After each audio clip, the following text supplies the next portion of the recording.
Bakit walang lumalabas na tamod tuwing mag-sex kami ng asawa ko? Ilang araw po ba bago mawala ang tulo? High lipid profile. Ano po ibig sabihin nun?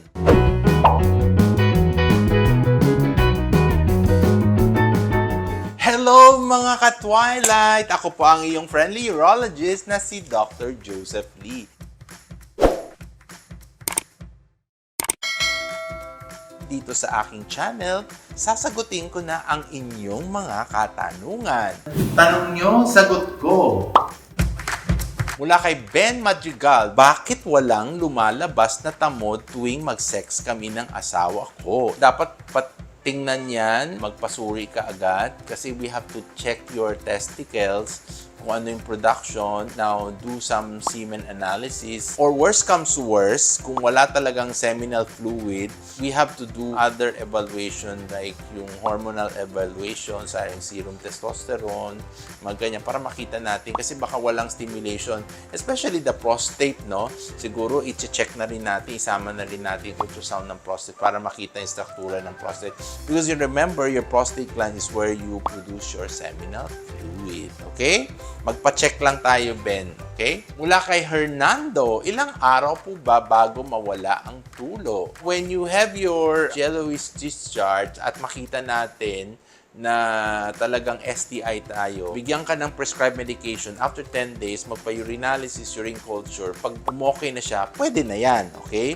Pero kasi sa'yo, mag-iisang buwan na kasi. Umiinom ka ng gamot, pero andyan pa rin. Naku, baka it's a incorrect medication for the incorrect organism. Kaya lagi ko sinasabi, even at initial instance, yung meron kang urethral discharge, either you do urethral discharge culture or culture per se para makita natin ang tamang organism at tamang microtherapy ay ibigay sa'yo para madali kang gumaling. No? So, ang advice ko sa'yo, pumunta ka ulit sa doktor mo or sa isang specialista para masuri ka agad. Kasi the longer it takes, the longer you will have complication later on.